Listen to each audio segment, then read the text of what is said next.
প্রিয় বন্ধুরা, আজকের আইপিএল আপডেটে তোমাদের জন্য রয়েছে এক খুশির খবর। আর এমনই সুন্দর সুন্দর আপডেট পাওয়ার জন্য বেশি দেরি না করে চ্যানেলটাকে অতি অবশ্যই সাবস্ক্রাইব করে দাও। বন্ধুরা, কলকাতা দলের কাছে এই মুহূর্তে রয়েছে ঠিক দুজন মেন স্পিনার। প্রথম হলেন বরুণ চক্রবর্তী আর দ্বিতীয় হলেন সুনীল নারিন। বরুণ চক্রবর্তী প্রতি ম্যাচে ঠিকঠাক উইকেট নিলেও সুনীল নারিন কিন্তু গত 3 বছর ধরে তেমন উইকেট পাচ্ছেন না। বিশেষ করে যবে থেকে তিনি ওপেনিং শুরু করেছেন তবে থেকে তার বোলিংয়ের ধার অনেকই কমে গেছে।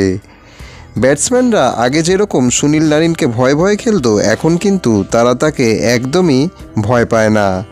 কারণ কিছু বছর আগে সুনীল নারিনের বোলিং অ্যাকশন নিয়ে অনেক কথা উঠেছিল আর তার অ্যাকশনে অনেক ভুলও ছিল। সেই অ্যাকশন ঠিক হয়ে আসার পর থেকে সেই অস্ত্র যেন একেবারেই নিরস্ত্র হয়ে গেছে। এছাড়াও কলকাতার হয়ে ওপেনিংয়ে তার ব্যাটিং পারফরম্যান্সও তেমন ভালো নেই।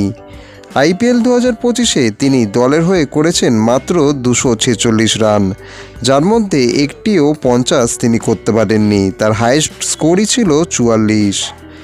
তাই এবার কলকাতা ম্যানেজমেন্ট সিদ্ধান্ত নিয়েছে যে তারা নারিনের বদলে রশিদ খানকে দলে টানার চেষ্টা করবে। এই মুহূর্তে রশিদ খান রয়েছেন গুজরাট দলে। রশিদ খানের বর্তমান দাম 18 কোটি আর এদিকে সুনীল নারিনের দাম 12 কোটি। কোনো টিম যদি 6 কোটি টাকা দিয়ে বেশি একটা ভালো ইন্টারন্যাশনাল বেস্ট স্পিনার পেয়ে যায়, সেই টিম কি তাকে বাদ দেবে? আপনারাই বলুন। তাই এবার কলকাতা ম্যানেজমেন্ট চাইছে রশিদ খানের মতো স্পিনারকে কলকাতা দলে টানার, আর তার জন্য তারা আগেভাগেই রশিদ খানের ম্যানেজারের সাথে কথা বলে নিয়েছে।